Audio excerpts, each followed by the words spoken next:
मैं हूं इंजीनियर खान और आप देख रहे हैं मेरे यूट्यूब चैनल इंजीनियर खान 28। जिन लोगों ने अभी तक मेरा चैनल सब्सक्राइब नहीं किया उनसे मैं रिक्वेस्ट करता हूं चैनल को सब्सक्राइब करें, साथ ही साथ बिल के आइकन को जरूर दबाएं।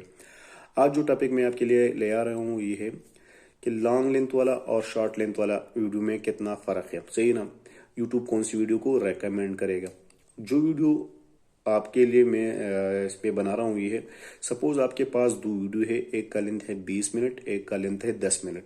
अब 20 मिनट का वीडियो जो है वो 20 बंदों ने देखा और कितने मिनट देखा, दो दो मिनट, तो टोटल कितने मिनट्स हो गए, वो उसके 40 मिनट हो गए।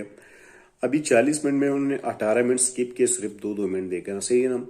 अभी दूसरा वीडियो है 10 मिनट का, उस 10 मिनट के वीडियो में उन्होंने अच्छा वो भी चार मतलब 10 बंदों ने देखे 4 4 मिनट। सही है ना? उनके भी 40 मिनट्स हो गए। अभी उन्होंने कितने मिनट स्किप किए, यहाँ पे 6 मिनट स्किप किए। और वहां पे जो 20 मिनट वाले वीडियो तो उसमें 18 मिनट स्किप हो गए ना। जिसकी वीडियो में ज्यादा स्किपिंग हुई हो, मतलब ज्यादा उस वीडियो को वॉच नहीं किया होगा उस वीडियो के हवाले से, तो उसको यूट्यूब कम रिकमेंड करेगा। जिसकी व्यूज मतलब वॉच टाइम ज्यादा होगा जिस इस वीडियो के ऊपर, उसको यूट्यूब ज्यादा रिकमेंड करेगा। ठीक है ना? शुक्रिया। चैनल को सब्सक्राइब करें, साथ ही साथ बिल के आइकन को जरूर दबाएं।